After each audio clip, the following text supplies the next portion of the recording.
CTV's Colton Praill has more for us from Ottawa this morning. So, Colton, good morning to you.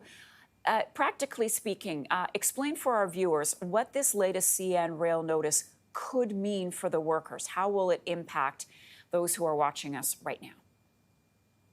Well, essentially, Marcia, we're talking about the majority of all freight traffic in the country being shut down. If you look at the way that the Canadian GDP works, roughly 2/3 of every dollar comes from exports. We're talking about a rail system that exports or that creates $380 billion worth annually through exports, over $1 billion a day, as you mentioned. All of that is going to be shut down as of even earlier than Thursday, we should point out. Some of these embargoes come in even earlier. As of Tuesday, CPKC, Canadian Pacific, and Kansas City Southern are going to be embargoing all rail shipments, all new rail shipments that are originating in Canada or that originate in the States and are destined to Canada. So already we've seen a massive slowdown of some of the products that are being shipped on Canadian rail. For example, dangerous goods, that includes chemicals, it includes things like ammonia fertilizer. That hasn't been moving since early last week. And so the economic impacts of this are already starting, but a shutdown would be massive. The country has never seen something of this magnitude. Usually the negotiations between the two national rail companies are offset so that a situation like this can't occur. But there was a change in the labor laws in 2022. As a result of that, CN Rail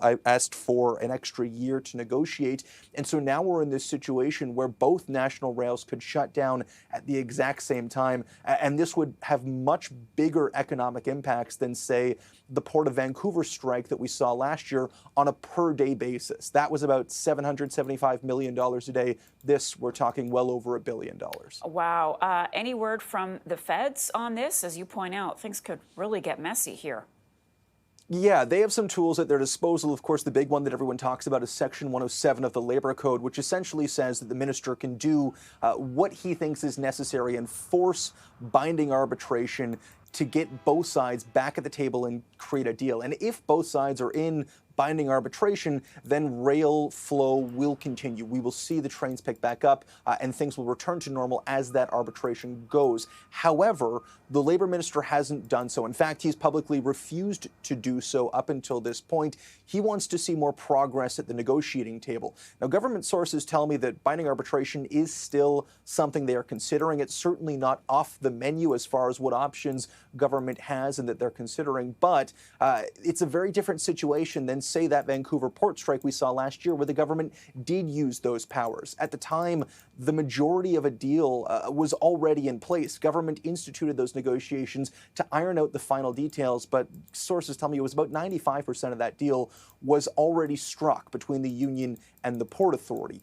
In this case, it's a very different story. Even in the statement that we saw from CN Rail, they said that despite negotiating over the weekend, there was no meaningful progress and the parties remain very far apart. That's a message that we've heard over and over and over again, that the parties are not close to a deal, that they have not significantly moved on their positions.